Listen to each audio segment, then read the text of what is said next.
The robot is a platform. It's a way of moving an object around or moving a sensor around. A lot of times we will put a chemical sensor on there, or we'll put an arm on the robot, or we can put a special camera on the robot.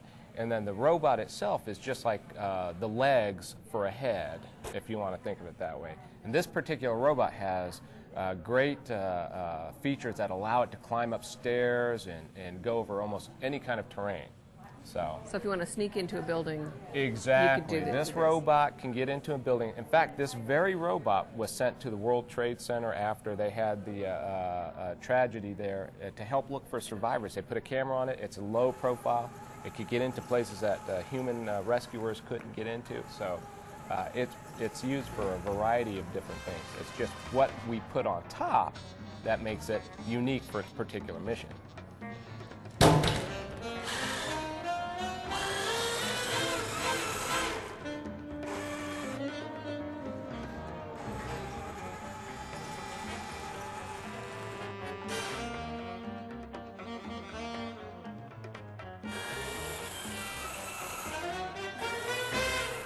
Next, we have a thermal camera, infrared camera, and this camera sees heat.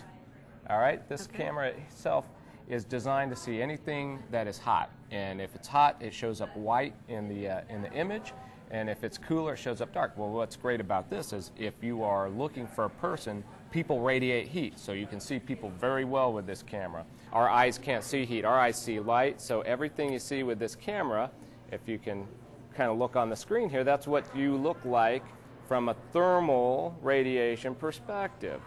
Now, heat can be transferred. Yeah, look at your nose. So anything that's light is hotter, anything that's dark is darker, and that just means your nose is colder than the rest of your face.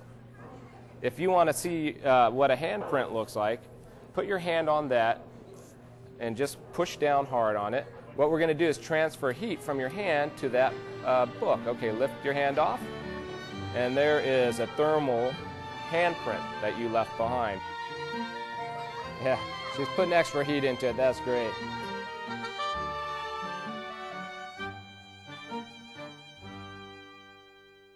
Next, we have what we call the hazmat camera, wireless camera. The camera itself is designed to be taken into a chemical or biological hazardous area.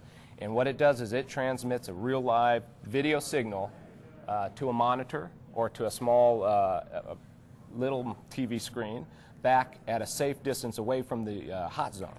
We call it the hot zone because it's usually a dangerous place to be for people. So you only have to send a few people into an area with this camera, and then several experts can stand back out of the dangerous area and watch what's going on. So since we put the camera and the transmitter inside a flashlight, a waterproof flashlight housing, when these folks come out of the hot zone, they're able to take the camera and dunk it into a bleach solution, which cleans off all the chemicals and biological materials and neutralizes. Then you don't have to throw it away. A lot of times when you go into a chemical or biological area, anything you take in is considered contaminated and too dangerous to bring back out. So a lot of times they'll just throw it away.